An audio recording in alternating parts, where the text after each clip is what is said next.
Fashion Dolls, it is Wednesday, March 13th, and welcome to an all new episode of Style by Stevie. Our very special guest today is an Emmy nominated actor, and he's known for hit shows such as Zane's Sex Chronicles, The Jump Off, and my favorite, The DL Chronicles. Joining me today, ladies and gentlemen, we have Damian T. Raven. I hope you guys all are doing wonderful this fabulous Wednesday. A very special shout out to my brother, the K2 Spot. Make sure you guys please go and check out his platform. So without further ado, I'm going to send this live to Damian so that we can jump right into today's interview. I'm super excited. I hope you guys are loving today's look. I wanted to do something a little bit different because yesterday I had brown hair, but I said, you know what? Let's go blonde.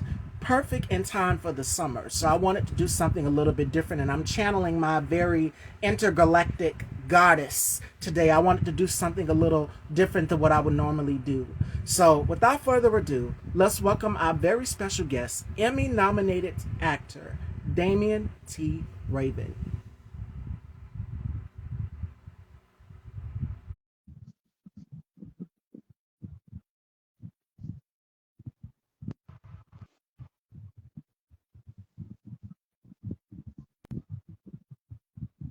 Hey, Hello. Hello. how are you? I'm doing wonderful. How have you been? It's been a minute. It has been a while. You look fantastic. Thank you. You're welcome. It is such a pleasure to have you back here. Ladies and gentlemen, Damian T. Raven. Now, we are in the year 2024. We did our very first interview, I want to say, back when the pandemic first hit, 2020, 2021. And this is now our second interview. So a lot has happened since Yes. then. But before we get into all the good things, how did you ring in 24? How did you celebrate? Oh, wow. It was pretty mellow. We just hung out with my wife and my daughter at home, and we did actually an around the world kind of New Year's, where we just followed every New Year's that was happening throughout the day, and then we just celebrated it over and over again. So it was really cool. I think we tapped out around the New York time at 9 o'clock our time. So Yes, when the ball dropped and everything. So much has happened. Now we're yes, in March, and yeah. March is International Women's Month, celebrating us Mhm. and our accomplishments. But I'd be remiss if I didn't mention that your wife, Arlene, won an Emmy, and you're Emmy nominated as well too. Yes, And your brother, it's award show season. We just had the Oscar Sunday. Your brother, Eamon Joseph, is nominated for an NAACP Image Awards. I'm pretty sure you saw the news. So yes. all of these things going on in Women's History Month. The wife has her Emmy. What's running through your mind? Because I'm manifesting an Emmy and an Oscar for you for your job on, and I had to go and get the DVD and binge watch because you know it's my guilty pleasure, and you know I love you. The DL Chronicles. You're Oh, yes. Chadwick on that show. Yeah. Now, what was running through your mind for when you heard Emmy nod for your character Chadwick? I lost it. I went crazy. I think I cussed over and over again to the point where they were bleeping me out on the website that they were showing it on because I was just overwhelmed with excitement. I was so happy, not just for myself, but just for the recognition of the show. The actual Emmy nomination was for the Chadwick Journals, which is the spinoff of the DL Chronicles. So they took my character from the DL Chronicles, where I just narrated the show, and then they put it into his own show, where he got to really enjoy the world that he had created with interviewing people and getting to know the people that were on the DL, but in a more intimate way. So it was really focused on Chadwick's journey and what he was going through. So that was really cool. Now, also, it taps back. It's sort of like therapy in a way because it shows flashbacks of your Mhm. childhood as Yeah, Chadwick and as exactly. a teen throughout there. Sky Black, who we've seen on Sisters and All the Queen's Men, is on the show. You have Hmm. Jensen Atwood, Yes. Noah's Ark on there. So I've seen that some of the scenes that you shot on the Chadwick journals are very cathartic. Where do you pull such power for these scenes from? I mean, a lot of times when I'm working, I spend a lot of time with that character and getting to know that character and creating a background for the character and a really, really full, rich life of that character. And a lot of it was drawn from my own personal experiences that I've had in life. And so I took a lot of the experiences that I had with high school, that I had with family members growing up, and they all kind of fed into the journey that Chadwick was on. And it gave me the opportunity to really live out those experiences. You know how sometimes you'll write a letter to someone and then not send it, but just writing the letter itself kind of gets out the emotions and the things that you're feeling and going through. It was kind of the same for this character. Things that I would have wanted to say to my father before he passed, things that I would have wanted to say to my mother before she passed, and all these things were a part of how Chadwick was responding to the things that were going on in his life. And in one of the scenes, you literally broke down crying, where the gentleman knocks over the frame, and then you guys are sitting down and having a conversation, and you literally break down crying. Mm-hmm. Yes. What moment for that particular scene? What did you think about? What was running through your mind? Because I know, and I've watched Angela Bassett go into. She was talking about one of my favorite films. And I'm pretty sure your wife can attest to it. A lot of Black women can attest to it. Waiting to Exhale. Yeah. That closet. Yes. She was talking about it. She said she had to think of a very dark place. For that particular scene, what was running through your mind? At that particular point, I was missing my brother. I hadn't seen my brother in a couple of years up until that point, and I was just really missing the relationship that we had growing up, the things that we used to experience growing up, the things that we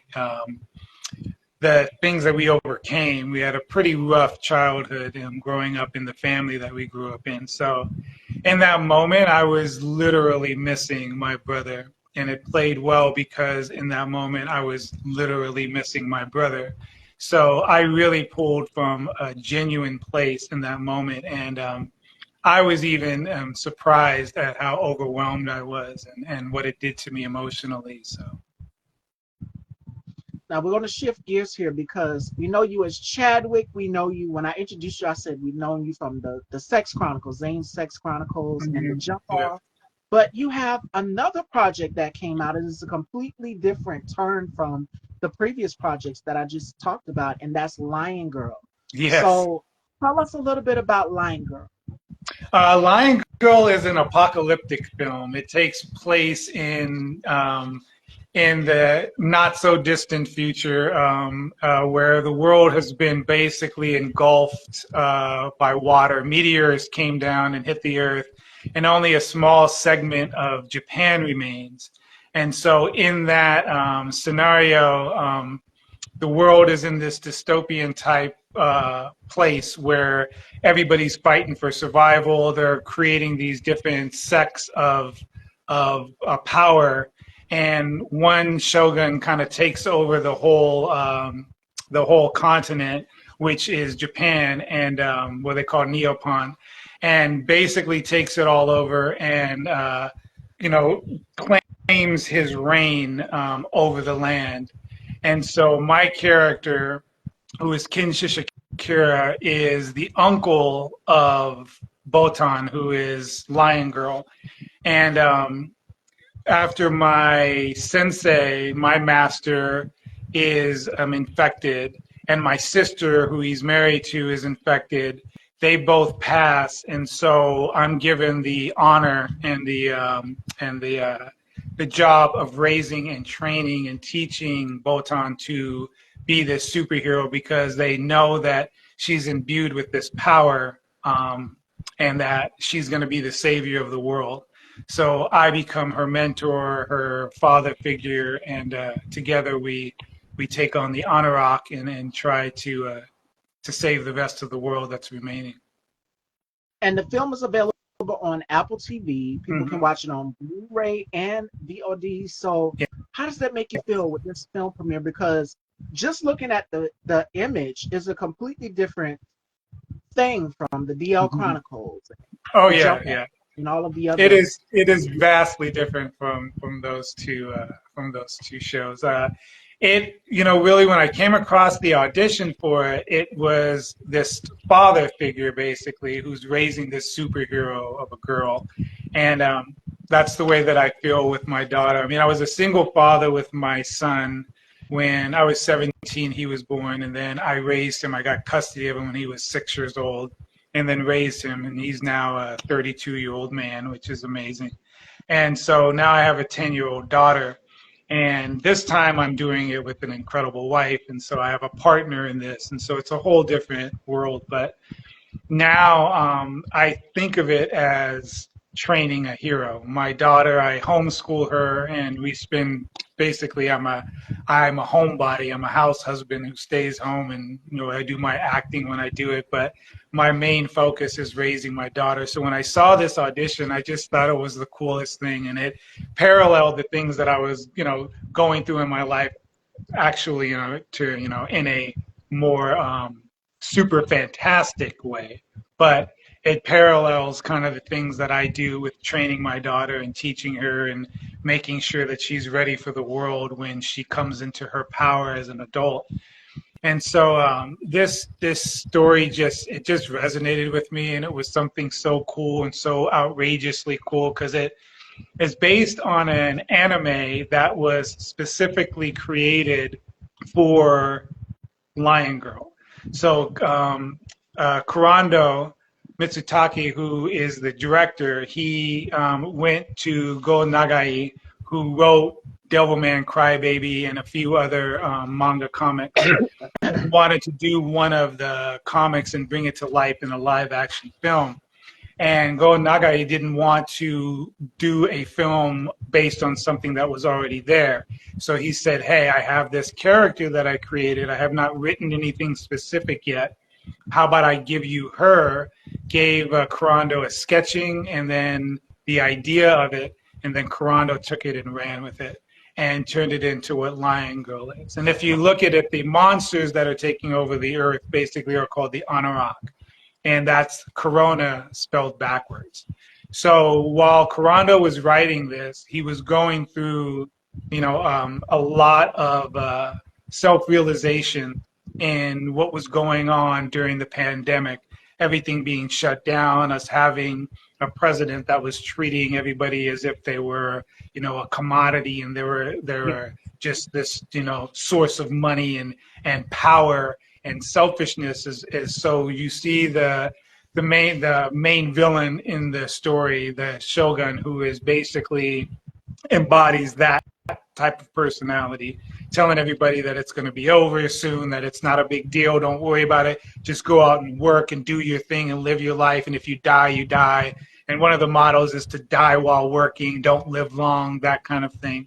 So it really was for him, it was his way of dealing with all of the things that he was dealing with, because he's a Japanese American, came from Japan when he was a teenager, and then to see the world and the state that it was in at this particular time with all this hatred that was going on, all this division and negativity, it was just really hard on him. So he took the opportunity to use the writing of Lion Girl to help him through that. And so that's what you got when you look at the story. You're seeing this being played out.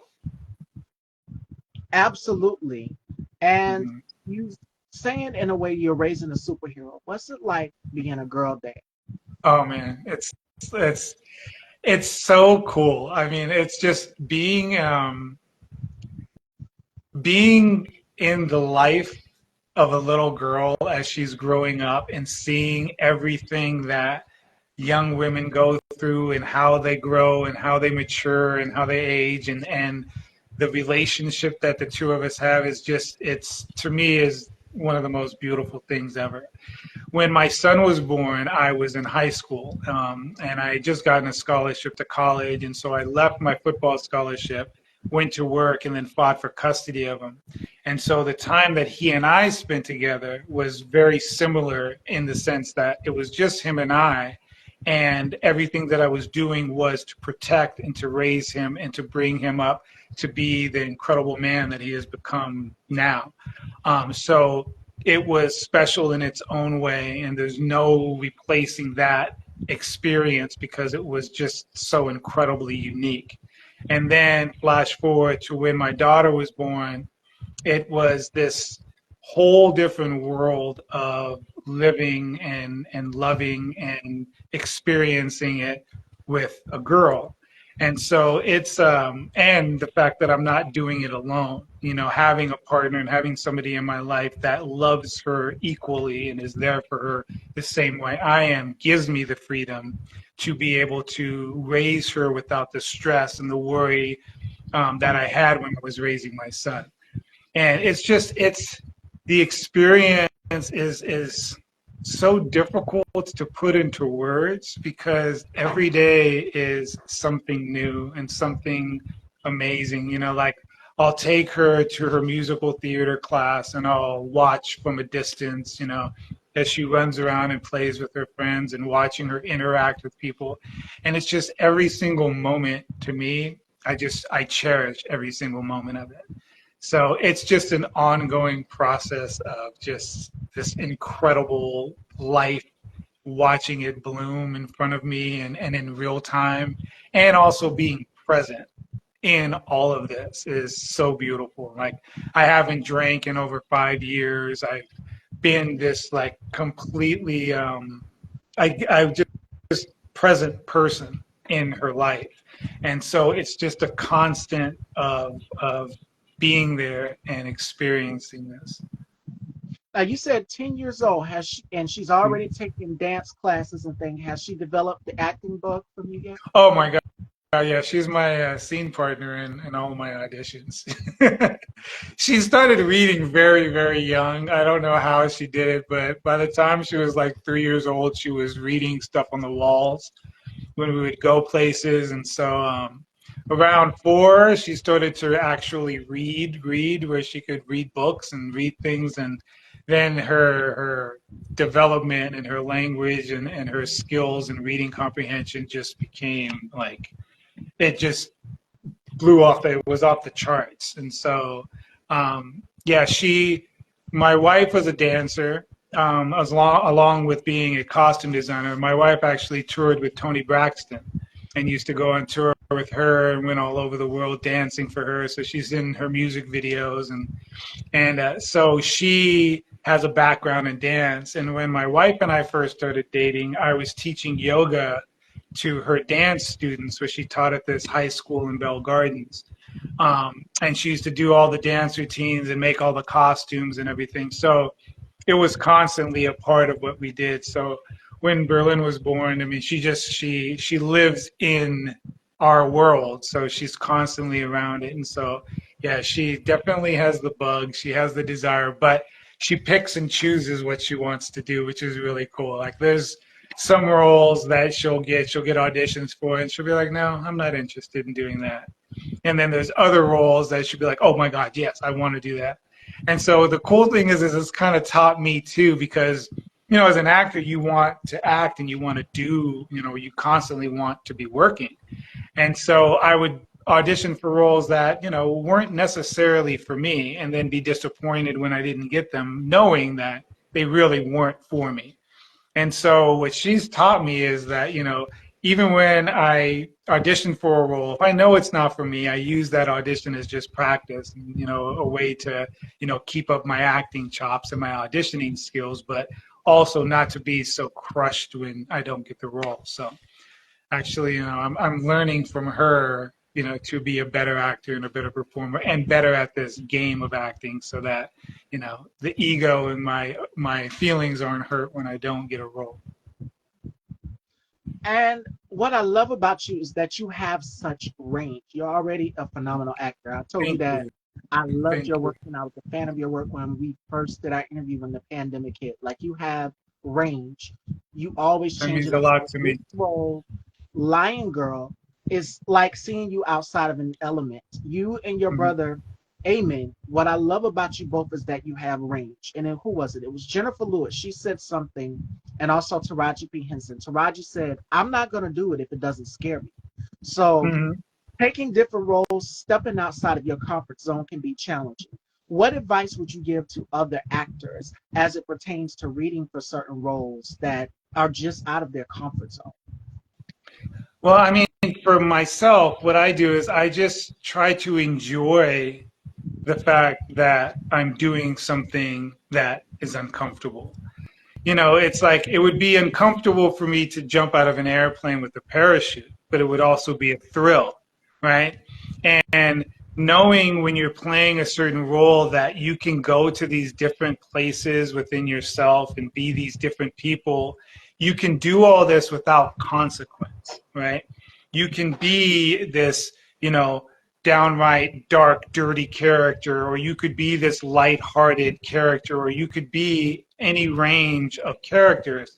And in doing so, you get to explore certain parts of yourself that you may not normally touch on, and you get to do it without fear of consequence because you're not, when you're playing the murderer, you're not out there murdering people, you're not doing these bad things, but you get to tap into a part of yourself that could be that.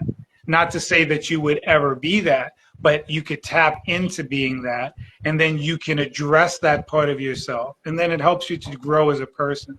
So I try to use every character and every role that I play as a way and an opportunity to grow myself as a human being. So if you're afraid of it, there's a part of it that may be you, and so if you can go ahead and confront it and play it and do it, then you may find parts of yourself in it that you can draw power from. And one of the more powerful things is playing roles and realizing that they're not you. Because some people are afraid that they're going to become a certain way or be a certain thing in certain circumstances. And you'll find when you do address it and you do play out that role that, oh, that's not me at all. That's not me at all. So it's like that idea that we are our parents. If you step into the shoes of your mother or you step into the shoes of your father and you play out that role, you'll find a lot of times that you are not them. Parts of them, of course, are you, and you envelop and you have parts of them within you, but you are not that person. And for me, it's a really healing kind of a experience. And not only that, but it's therapeutic once you're able to get Mm-hmm. out whatever it is that you have inside. And I talked about this yesterday with my guest, Nathaniel Anderson, about being able to tap into certain roles and step outside of your range. And Yeah. it's basically like an out of body experience. And we touched Mm-hmm. on this in a Truly. very interview with Lupita. She said when she did Us, she said she had to detox. Heath Ledger is another example when he played the Joker. When you are playing these different characters, you are going to a place you've never been before, and it's just like, whoa, Yeah. okay, I need to pull back in. I'm no longer the character. And Angela Bassett talked about it. Viola Davis is another one. They get so deep into the role. It's just like, okay, I'm no longer the character now. I'm no longer Annalise Keaton. I'm Viola Davis. Right. Or whatever character that you're portraying. But when she did Waiting to Exhale, she said she had to think about all of the things. She thought about her mother. Mm. And you were absolutely right because she said she thought about her mother and that character. You know, her mom, how her mom would handle certain things. The Right. the the flick of the cigarette, ladies, y'all know. But it's certain mannerisms. She said her mom was very grand in her most recent interview. Her mom was very grand. So it's like you go back and I'm pretty sure you get this too. Do you ever go back and watch some of your roles, watch yourself and see a little bit of your father or your mom? Because even me, I've learned that just recently. I would go back and I would watch some of my interviews and I'd be like, oh my God, I'm turning into my mother and we look just alike. So she's a Libra, I'm a Scorpio, and we already know the Libras sometimes can be very, very stubborn. And I'm just like, oh my God. And I texted my fraternal about it too. And I'm just like, did you notice this? I think I'm turning into my mother because there's certain things that my mom would say or certain hand gestures that she would do. And I catch myself. I'm just like, we are our parents' children. So for you, do you Mhm. ever go back and watch some of your roles and be like, wow, this is something that my father would do or my mom would do? Oh yeah, yeah, definitely. I've definitely seen that in characters that I've played. I also see my brothers, I see my sisters, like I see different family members in my performances because I'm 100% sure that I'm drawing from all of those experiences in my life. So there'll be certain mannerisms that I'll have or certain looks on my face or certain things that I'll do that I don't do normally, but in playing that role, it'll show up that way. And my daughter notices it a lot. My son notices it a lot when that happens too. So it's definitely there. So yeah, I agree. It does happen. And as your daughter grows into her acting career, she's already starting to get the bug, and Hmm. she sees herself on screen, she's gonna pick it up and say, "Wow, I'm starting to turn into my dad because this is something that my dad would do," and we Yes, capture it, and it's just like, "Oh my God, we are the splitting image of our parents. We are our parents." And there's certain things so that my true. mom would do, and I have to literally do a double take. It's like looking in a two-way mirror because me and my mom, we both look just alike. And I get it a lot from everybody that I run into. You look so much like your mom. You look like your mom. You sound just like her. Even when you pick up the phone and call or whatever, me and my mom sound just alike. So it's hard to tell who's who. But you pick up on certain things. You catch up on certain things. Yeah, So that's what it takes to tap into these roles and to get into yeah. character. Oh Now, yeah, you, yeah. what I love about you is you turn it on and you turn it off. When you are Chadwick, you are so dedicated, you are focused, you are in serious mode. And as we see you sit there with that notebook and you're talking to these gentlemen, writing down their stories, writing down whatever it is that you're telling that they're telling you as Chadwick, in that moment, it's just like straight face. All right, he's in game time focus because I watched all 6 episodes and then I went back and I watched the Chadwick journals as well too, and I'm just like, wow, he's focused. And this comes from real emotion. The scene where you broke down and you started crying. And your wife is here, Arlene Scott, ladies and gentlemen. So that's what I love about you is that you have range. You pull from personal experience. And that's what it takes for a lot of actors out here. So I don't know if people will really give you your flowers, Damian, but I am literally giving you your flowers again because Oh, you deserve it. You're one of my favorite actors. Well, that there's means a Shamar lot to me. Moore. There's I mean, there's so many. There's Kofi, there's Shamar Moore, there's Morris Chestnut, but you are at the top of my list. And I Oh, love that Jensen too. You guys have range. You're not afraid to go into different elements. And that is a thing that makes a great actor. And I'll never thank you. forget what Taraji said. Taraji said, I won't do it if it won't scare me. And she was talking about when she took the role for Cookie on Empire. Because you got to see her be and I think a lot of moms can attest to that character where she's Yeah. very protective over her children. A lot of moms are very protective over their children. The fathers as well too can take something away from it. So Yes. watching the DL Chronicles and the Chadwick Journals, what has been the responses from people for this character, Chad? Oh, I've gotten so many wonderful responses to that man because he's a very complex individual, but he's also at the core of who he is. He's just a really beautiful person, and I've gotten so many wonderful letters, on Facebook, on Instagram, like people who, friend me and they'll send me stuff and just tell me how much this character has touched them. They'll ask me the same kind of questions, about what part of me is Chadwick, what do I use to make him tick, and am I really like him in real life, the parts of me that are like him. And a lot of the responses are this strength that they get from him. And the beauty of what Chadwick is that when I first started playing him, I started playing him in 2005. So it's going on 20 years now.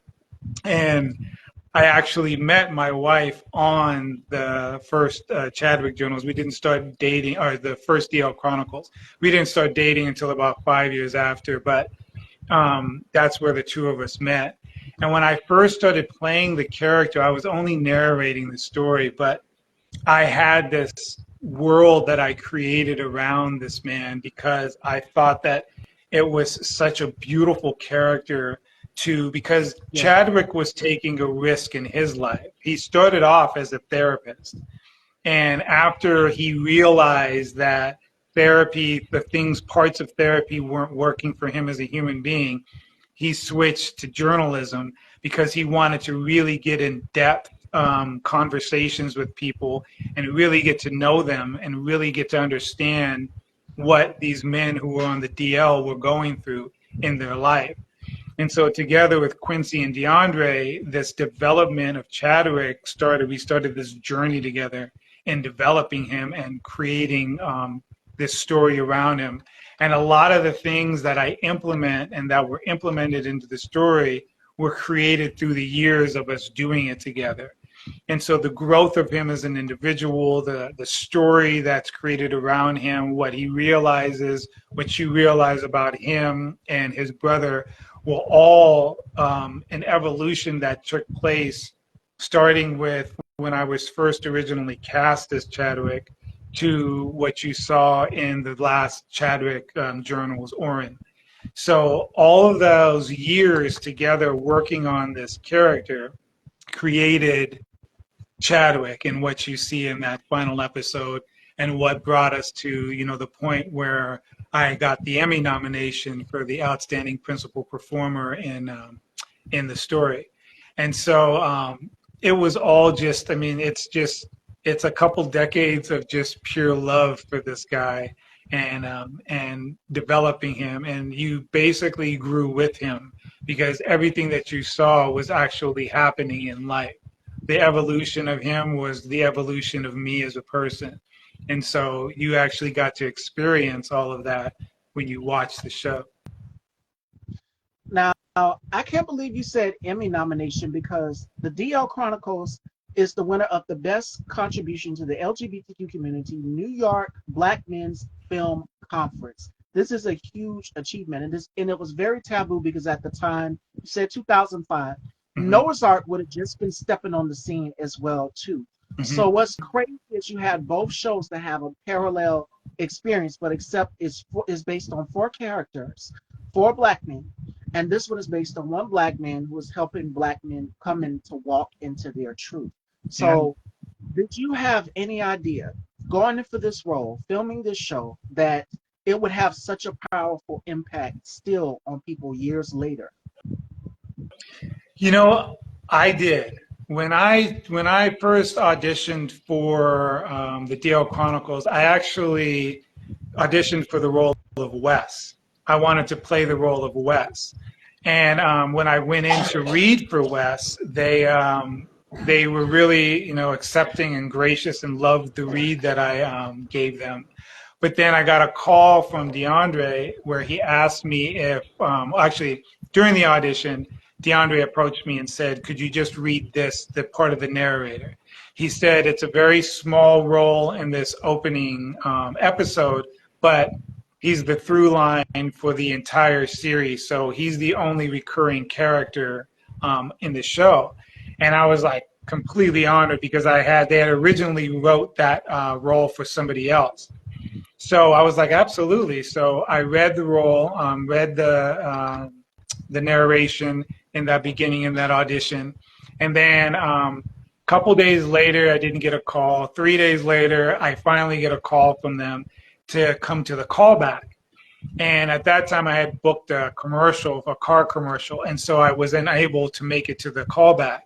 And I was like, and they said, well, we have to proceed because we're on a very tight schedule, but we just want you to know we'll think about you in the future and we loved you and all that. So I was bummed that I didn't get to go to the callback. I was really upset. I almost was going to cancel the commercial to do it, but my agent had already committed to it. So I was just I was bummed that I wasn't going to be able to go in for the callback. But then a week after that, I get a call from DeAndre and Quincy, and he says, we looked and we looked, but you're our Chadwick, and we'd like to offer you the role. And so when that happened, I was just overwhelmed. And so I was so excited about the fact that I actually got that that role. So I was beyond, I was like over the moon when I got it. But when we first started to do it, I had this feeling, and we were filming at Northridge, um, and it was a very, very small budget, and everything was like really, really low scale, but some of the most incredibly dedicated people that you will ever meet, who were professional and amazing at their jobs, which is what you see when you watch the show. Um, but I remember when we started filming it, and I did the opening scene where I bump into Wes, and then the tagline comes up where it says "Meet Wes Thomas." Um, After we filmed that, that was when I thought to myself, "This is going to be something huge." I didn't know on what level. I didn't know if it was going to be something that was going to be, a major money maker for them, or something that was going to be, all over the place. But I just had a feeling it was going to be huge because of the love and the dedication that was put into it, because it was a labor of love for a lot of us. I mean, I think over the course of the entire series, I probably made $1,000 playing this character. And that's not lowballing it. That's the actual truth. And so with what we were putting into it because of our love for telling these stories, I knew that that was going to take it to a different level. And so when we did start getting the recognition, when it was picked up and put on television, and then as it kept growing, I just stayed involved and stayed loving this man and stayed loving this journey. So I never wavered in what I believed. And so even when we did that episode of Oren in the Chadwick Journals, I knew that something great was going to come from that. I had thought that the series itself, or the show itself, was going to be nominated for an Emmy. And so I had that faith. So when I got the call that we were nominated, I wasn't surprised. The surprising part was that I was personally nominated for my portrayal of Chadwick. And so that blew me away, because I wasn't expecting that. I was really expecting that the show was going to be nominated and get the accolades for what it is, which is an amazing story. But when I got that call and it was me personally, I was just like, I was blown away by that. And here we are, years later, 2024, and this show Yes. has still made an impact on Yes. so many people. The Yes, next I'm still getting generation. letters. I'm still getting people who write me. It's constantly being given a lot of love. So I'm so proud of it. I'm going to ask, because you know I'm going to ask. Mm. We're now in the age of reboots. They're bringing a Yes. whole lot of shows back. Noah's Ark, to see the cast of Noah's Ark, Patrick Ian Polk, and all of them come back together and say, we're doing something, we're working on something. And then to see some of the cast members outside of that saying, hey, it's coming, be patient, it's coming. And this is just in the midst after the writer's strike has been cleared, everybody can get back to work on their projects. Could we see something in the future with Chadwick? And where do you predict that Chadwick will be here in this year of Well, 20? I am. It is my prayer that Chadwick comes back. I mean, it's up to DeAndre and Quincy. They're out working on The Shy now, but I know that DeAndre has talked about it and has some ideas for what he wants to do. But I would be overwhelmed with joy to bring that character back and to play him again and to tell more stories, because the way that it was left off, there is a lot more to be told. And so if it does come back, which again, I really hope that it does, it will wrap up all of this cliffhanger that we were left with in the last story, where Chadwick is still searching to find his brother. And so would be just an amazing thing. So yeah, I mean, if you put it out there, it'll happen. We put it out in the universe. I know that, with DeAndre and Quincy, their careers have taken off, so they're working constantly. So if they do have time and that's something that they want to revisit, then I'm sure we'll get something. I know the fans want it. The fans ask for it all the time. I'm constantly getting messages of people asking for that show, just like you're talking about. So I'm hoping that it'll come back and it'll get its proper send off, because there was a lot of amazing stories, a lot of amazing actors that were on the show that, would love to be able to revisit those relationships and those conversations with all of those people so that we can have like this, this big journey come to a close where we can see where everybody's life has gone and everything that's going on in the world of the DL, and then also to wrap up the story of Chadwick and his journey, because that's an amazing journey. Your most fondest memory behind the scenes, because I've watched some of the outtakes and it is so hilarious to see you guys outside of the character and what goes on behind the scenes. What do you remember the most about the DL Chronicles? The most funniest things ever happened to you behind the scenes on set? Oh man, I mean, I don't know if that was the most funny, but there was the time when we were sitting in Quincy and DeAndre's apartment, and we're trying to get through the filming around all the outside noise and the smoke machines in the apartment and all those things. And I think we had just it was with Nick Few. He was there Oh yeah. playing the role of Donovan. And in that moment, we just broke out into song and we started singing. I think I was singing a song from The Wiz, and Nick was doing these impersonations of all these different characters, and it was just like we're sitting there and pouring sweat because it's hot, it's smoky, it's loud, and it's crazy. But we were just having the best time. So I think every in between moment that I experienced on the DL Chronicles and the Chadwick Journals was just pure joy, because we had so much fun, because we were doing everything that we were doing was purely out of love. So there was no egos on set. Nobody thought they were better than anybody. Nobody was, there was no divas. There were just no attitudes. So whenever they called cut, we were just in this place of joy, and the hours were crazy. We were spending a lot of hours doing the work, so we were in this place of joy and delirium. So it was just every moment in between takes to me was the most joyful and funniest of moments. And you've mentioned Nick Few. I'm pretty sure you've seen some of his. I don't know if you've seen some of his TikToks, but Oh yeah, yes. He is a character. He's something else. And I'll never forget the episode Donovan, where you got physical with him, when you twisted his arm after that scene. Yes. He was like, it's all love. That scene still tickles me till this day. I watch it all the time. I'm just like, oh, you thought he was just gonna sit there?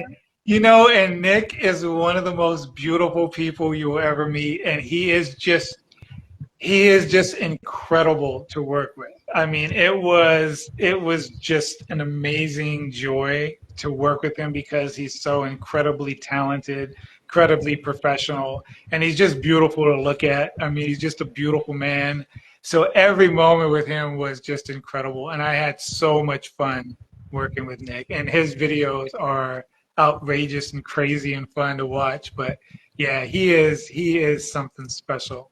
And that's another character that I would love to revisit with Chadwick and see where Donovan is at this point in his life after the experience that he had and that we had together. So if you notice in the DL Chronicles and the Chadwick Journals, there is this little hint of going back to the characters that were prior to the episode that came after. So there was always these little connections. So my hope is that we get to bring them all together and have this incredible journey, with this, a full season. I believe that it deserves a full season with a full budget and a full production, so that we can tell these stories all the way through, within 9 to 12 episodes, and then really wrap up everything that this story was about and bring this journey to a close.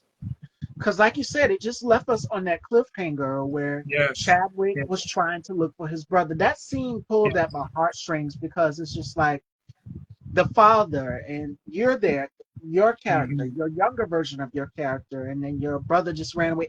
It was heartbreaking watching that scene. Yeah. And the Yeah. scene And where I you started recently, crying, I started tearing up too. yeah. And my best friend in life passed at 50 years old. Sorry. And yeah, and it was very difficult because he was living his life on the DL. And so we became friends over 20 years ago and we were very close. And I knew exactly who he was. He was always honest and open with me, but he was unable to live his life freely and be who he was. And ultimately, he drank himself to death. And so, with his passing and losing him, uh, I um, I lost a huge part of who I am and what made my life so special because I had never had anybody after, high school in my life that was so important to me. He was the biggest fan that I ever had. He basically moved me from Fresno to LA and helped to get me adjusted to my life and encouraged me to pursue my acting career and to pursue the life that I have now, all the while not being able to live the life that he wanted to live. So when I lost him, I realized not only how short life is, but that you have to allow yourself to live your life authentically because once the journey's over, it's over. And the people that you leave behind after that are the people who are going to struggle the most. Because for me, the fact that he couldn't live the way that he wanted to live breaks my heart every day.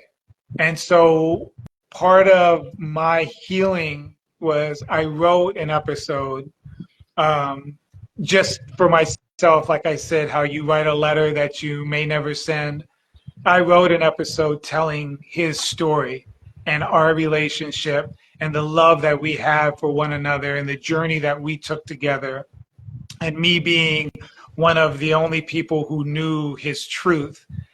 And as an honor to him to be able to tell that story would be incredible. Whether or not I get to do it, I don't know.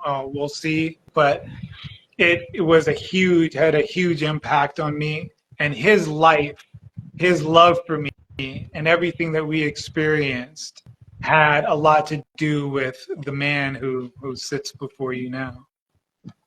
And that's powerful.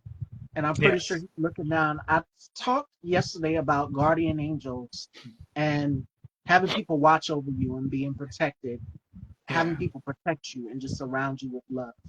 That's powerful to know that Yeah. your father has an impact on you. And I'm pretty sure that he's looking down and just receiving all of the Yeah. love that you're I giving. feel him.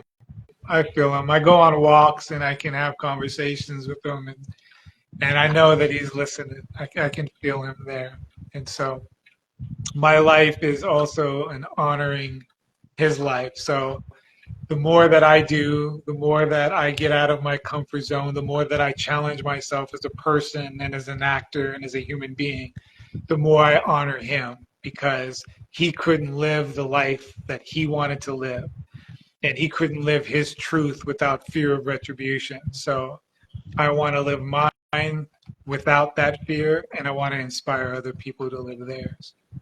And this show, the DL Chronicles, the Chadwick Journals, this to me was your love letter to him Yes. and your love letter to the queer community because coming out and finding your true self to anybody, it can be anybody in any community, finding out who you are, your true identity, it can be scary for a lot of people. And people are reluctant, like, I don't want to do this because I know people are going to disown me. But to be free is to be beautiful. And that's how I see it. To be Yeah. free and to discover who you are, your true self, is beautiful. Yeah. It is rare. So I'm thankful for shows like the DL Chronicles, the Chadwick Journals. I'm thankful for shows like The Jump Off, and not just the hot scenes, but the brotherhood that you guys had. Because Oh, with black men have been programmed for years. The Black Collective, we've been programmed. Don't show emotion. Don't talk about it. yeah. Just sweep it up under the rug. Yeah. But in Yeah, order and to that was talk one of about my loves for the jump off was the fact that you have all of these beautiful, successful black men who aren't afraid to love one another, to support one another, to be there for one another. And so, yeah, I'm with you. and the brotherhood that you guys have, because I've interviewed two of your brothers. I've had Teddy on and I've had Eamon on as well too. Yeah. And do you gentlemen still keep in touch with each other? From time to time, yes. I mean, we actually, when I ran restaurants for years. I hosted Jay Teddy and his fiance at the time, and then wife, when they had their rehearsal dinner, and I'll send messages and get messages from time to time from Eamon. So it's like one of those things, you're never far apart. I'm always cheering them on when Eamon has premieres and stuff that he does, and he'll invite me to them. I'm always there to make sure that I'm there and showing support of him. I watched him on Justified, the new season that they did on FX, and watched him play his role as the very unlikable ex-husband, but he played it beautifully. So yeah, I'm constantly in support of them, and I'm always cheering them on and hoping that they succeed in the thing. And Sean Riggs, he and I are in contact a lot. I did a Lazarus with him, and then I also am constantly watching the shows that he does and supporting him in the things that he does. So yeah, there's definitely was a bond that was created, and even though we're far apart, it doesn't mean that we're not still thinking of each other. At least from my perspective, I'm constantly thinking of them and rooting them on. And the same as follows. That's why I had to ask about. I'm pretty sure he knows about the NAACP image nominee, and he's nominated for an Emmy. So I'm pretty sure you guys have ran in contact with each other as well, with you all being in the business. I mean, he's also on Snowfall as well too. And you said unlikable. That's one thing that I told him in his interview. I said, are all of your characters evil? Are all of your characters villains? Because I said, oh, I was right with every woman. You did that girl dirty on the X Chronicles. You did her so dirty to show up at that club with that other girl. But I was letting him have it. But I said, almost every character that you play. But the most likable is Jerome Saint from Snowfall. So for you, it's Chadwick, the Chadwick Journals, which Yeah, I prayed that DeAndre and Quincy bring back, because in the rise of the next generation of queer youth that are coming into their own, that are discovering who they are, the DL Chronicles and the Chadwick Journals are shows that must be out right now. yeah, Because the last representation that we saw of the black queer community would have to be Pose, and Pose is no longer. So yeah, they need to bring and revive the DL Chronicles back, and that's what yeah, I'm yeah. wishing. I'm hoping for it too. You and me both. And as far as Eamon's characters, the funny thing is that as a person, he's such a beautiful man. So he plays his shadow when he's in these characters, but he does it very well. Now for you, you've got your film Lion Girl out. What's next for Damian T. Raven? Because the first time I asked you, I said, could you see yourself stepping behind the lens and directing and producing? I don't see myself doing that. I love acting. I write though. I write a lot, so I have a lot of stories that I've written, and two of the projects that I've written are in development right now. I'm working with a producer and a director on a couple of the films that I wrote. One's a very, very touching story about a father and a daughter. And then the other one is another story that I wrote about a superhero type character So I'm working on both of those, but I have a great admiration and love for producers and directors. And I think that they are incredible in what they can do. And I don't see myself being able to do what they do. I can write, I'm an incredible writer, and I'm an incredible actor. But when it comes to production and directing, that's not my forte. But I am actually flying out to Atlanta this Saturday to start on a new film that I'm doing called Silver Fox. And so that's going to be something incredible too. So I'm really excited about that. All right, I can't wait to see it. Now, Yeah. before we close out this interview, I'm going to let Damian give his final words. But again, as I mentioned, it is Women's History Month. Mm-hmm. And March all the way up until April is all about us celebrating our achievements. So shout outs to Damian's wife, Arlene Raven. She is here, ladies and gentlemen, Emmy nominated costume designer. And Emmy winning. She yes, won the Emmy. Emmy winning, my bad. Emmy Yes, winning. yes. That's okay. No, she costume won it. designer. She's one up on me. I got the nomination. She got the win. So I And gotta catch up.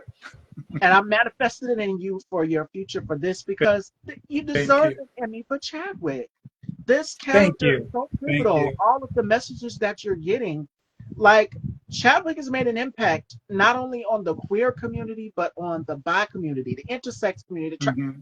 So many. The whole show overall is groundbreaking. And at Yeah. that time, 2005, 2004, and I had an interview. I'm pretty sure you've seen it with Keith Boykin. Mm-hmm. He did My 2 Cents on BET. The show was out during that time as well too. So they were already touching on topics about being on the DL. All of the things that was covered on this show, they touched on as well too. It was a talk show.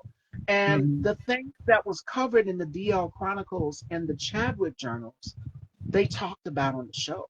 Mm-hmm. So it was very taboo at the time. It was very unheard of. They never really talked about sexuality and black men being on the DL, all of these things. But this show is groundbreaking. Yeah. And you do deserve an Emmy for your character. And Thank it's you. sad that you, Nora Victoria Rao, shout outs to her, never Yes. gotten an Emmy. Never. Yes. Yes. And I'm hoping it'll happen. It'll happen soon. You know, and it's beautiful to know that it was recognized for what it is, and that people know it. And so yeah, the statue would be a nice little bookend to it. Yes. All right, Fashion Dolls, this Women's History Month. And I'd be remiss if I didn't pay honor to today's woman. She is a pioneer in the fashion industry.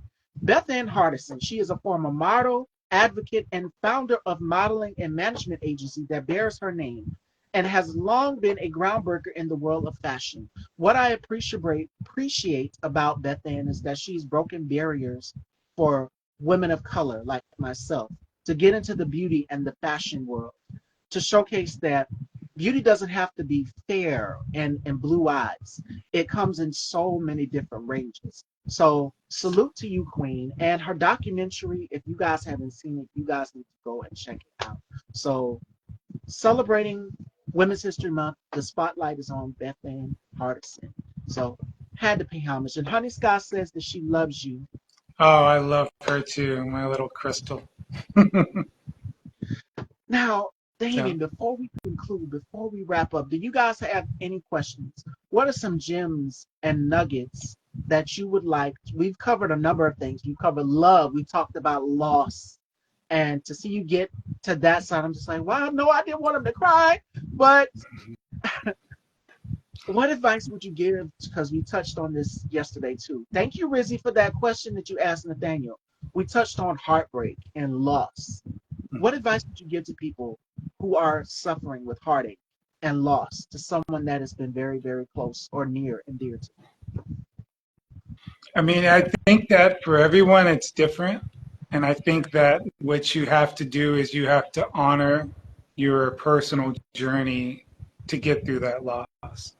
And how you deal with it, there's no right or wrong way to deal with it. There's no quick fix. There's no remedy to dealing with loss. My wife just recently lost her mother, Sorry. and my mother-in-law, and she was a second mother to me, and in many ways, one of the greatest mothers that I've known. And so, with my loss of my best friend, my journey and what I'm still going through, which is probably going to be for a lifetime, is very different than the journey that she's taking in losing her mother, and how that affects you. And so, reaching out to people that you know are there for you is so important. Even if it's not just with words, if it's just with contact, if it's just with being around them, just making sure that you know that you're not alone. Not only are you not alone here, that person that you lost is always going to be a part of you. Because you feel what you feel means that you were able to experience something so incredible, and that is love. When you suffer from the loss of somebody and it affects you in such a profound way, it means that you know how to love profoundly. And that's extremely important, that you cherish that, knowing that you know how to love, you know what love is, because then more of that love will come to you, and it will be so healing for you, because then you'll allow it in. And that's one of the big things too. You got to allow the people who love you to be a part of your journey when you're dealing with the loss. And it can be difficult going forward, whether it's losing a relative. I opened up yesterday about losing my sister and how that had an impact on me as well as my family, and celebrating her birthday, June 29th, and her not being here, and just like having guilt of not, having a good time celebrating her. But no, it's just like, no, she would have want this. She would have want you to celebrate her Yeah, life. She would she have would have. want you to cry. And I've opened up about her being my guardian angel, my grandmother being my guardian angel, my cousin being my guardian angel. And with me turning 30, because at the time when we did our interview, I want to say I was, 22, Mm, in my 20s when we did the interview. yeah. But it's just like now that I'm 30, as I've gotten older, I'm an aunt now. So I have a little nephew who's already sitting up. You said your daughter is 10. Mine's is already sitting up watching what does he like to watch? What's the character? Bluey. He likes to watch Bluey. He's already sitting up and everything. So he's smart. He's already catching on to things, eyes already wide open. So this next generation that is coming, these things that are blossoming and that are coming for anybody who's suffering a loss or a sense of, or feel a sense of emptiness, just know that these are signs that somebody is watching over you. Your guardian Yes. is watching over you. Whoever you lost, it can be your mom, it can be your dad, it can be whatever. And Yeah. then when that time rolls around, birthday or whatever, it's just like they wink and they give you that nod, like, I'm watching. I know you. I Yeah. appreciate you for pouring into me. And I just recently, it's funny you say that because I just recently had one of my guests, Ricky Taylor, pour into me when we did our conversation or catch up interview or whatever. And I just started breaking down in tears. I said, I wasn't trying to mess up my makeup. Like, man, Ricky, but he took me there, and I needed that because he was like, I needed to give you your flowers while you were here right now, because so many people have gone from this pandemic that we've lost. We've lost family members, we lost siblings, and I'm pretty sure a lot of people that are watching the conversation can attest to that as well too. Losing a sibling, losing a mom, losing a dad, it's a painful feeling. Yeah. And I said yesterday also that I'll never forget the look on my mom's face. And you never want to forget, your parents, you don't want to go before your parents. It's your parents go the other way around, Yeah. vice versa. You don't ever want to think about that. So thank you, Damian, for that so much, for sharing the impact that your friend has had on you. And I'm pretty sure that a lot of people can take from that as well too, because I talk a lot about mental health on my platform, and making Yes. sure that people are staying protected and protecting their energy and mental peace, because your peace is sacred. To anybody out there, your peace is sacred. So make sure that you are protecting your peace. Make sure that you are protecting your mental health. And there's so many outlets out here that can help you if you are. Ladies and gentlemen, Marcos Luis, the One Mic Night podcast is here. He talked about this on his platform as well too. Mental health and protecting your space and making sure that it is sacred. If it does not serve you purpose, and I told Nathaniel this yesterday, he said, and we were closing out the interview, uh, I don't feel like people are supporting me in my vision. I don't feel like people are supporting me. And I said, don't worry about the ones that aren't supporting. Match their energy. If they're not supporting you, let them go. Yeah. Let them go. People come in your life for a season, and the ones that need to be there permanently will be there.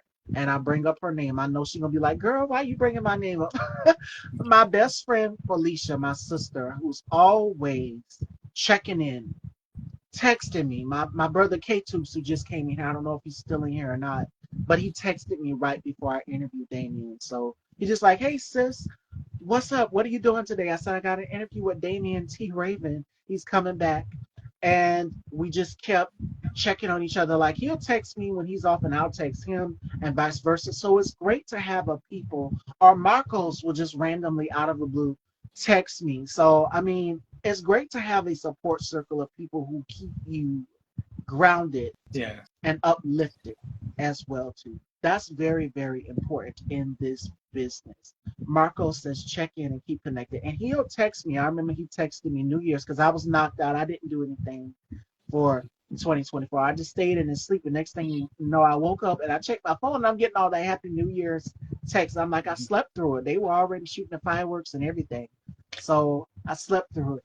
But that is my advice to anybody. And the final thought of the day comes from the great debaters. And the quote goes like this: it says, education is the only way out of the darkness and into the glorious light. Make sure that you are staying intact, reading, doing your research, and hitting things down. Me, I've gotten to a point where I've gotten back into doing a lot of writing. And for me, it's therapeutic. It's like a release. When you put whatever it is that you're feeling on paper, it's a different kind of experience. And I keep all of my diaries. So I go through and I read them, what was I feeling on this day? Different emotions, different moods. So stay in tune, stay intact with your stuff, and make sure that you are protecting your mental health and peace. And Yeah. that is my final thought for today, Fashion Dolls. So, Damian, without further ado, any last minute gems or thoughts, and where can everyone follow you and check out you? I'm on Facebook and Instagram. I don't use the X, formerly known as Twitter, that much, but Facebook and Instagram, you can just find my name and I'm on there. Um, and again, I'm working on Silver Fox, so that should be coming out before the end of the year. I believe it's going to be on Tubi. And I also want to give a thank you to Ahmed Best. He was one of the original producers of the DL Chronicles. He basically started, and he was, one of the reasons why I became Chadwick on the show. And his love and dedication to the show was incredible and made the journey so much easier. He's still a part of my life. He's really close with my wife and myself, and his family as well. So I just wanted to give some love to Ahmed Best.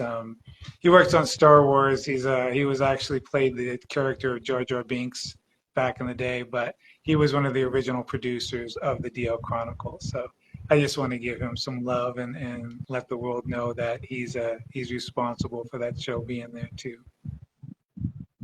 And a very special shout out to Marcos Luis. Now, I don't know if you guys know this about Marcos, but Marcos worked in Love Jones with Nia Long and Lorenz Tate. Mm, So y'all make sure y'all go nice. and check that out. And if you have not, go and pick up your copy of the DL Chronicles. It is everywhere, Amazon, wherever you guys can go and pick it up and watch from the beginning. And make sure you guys go and check out the Chadwick Journals as well too. Yes. Groundbreaking show, amazing actor, Emmy nominated actor, Damian T. Raven, ladies and gentlemen.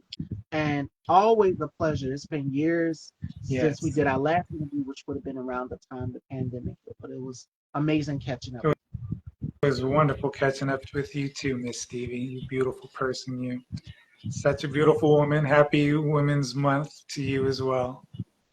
Thank you. And we got to get Wifey on the show. So, Arlene, if you are watching, if you're still in here, girl, let's set something up because you know I'm a fashion girl. And if you need a Barbie doll, a life-size Barbie doll to dress, costume, or whatever, you got one right here.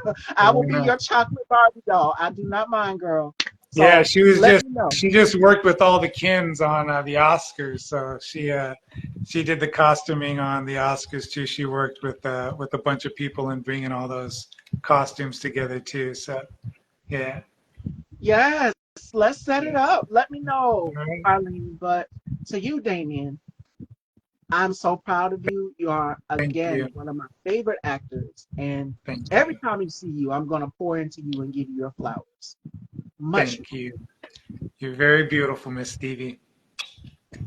Thank you. Ladies and gentlemen, Damian T. Raven, no show tomorrow, and you guys can catch us back Friday. Jonathan Anderson joins me. So make sure you guys tune in Friday. And this show will be available on Style by Stevie Daytime on YouTube. Make sure you guys head on over and subscribe and hit that bell.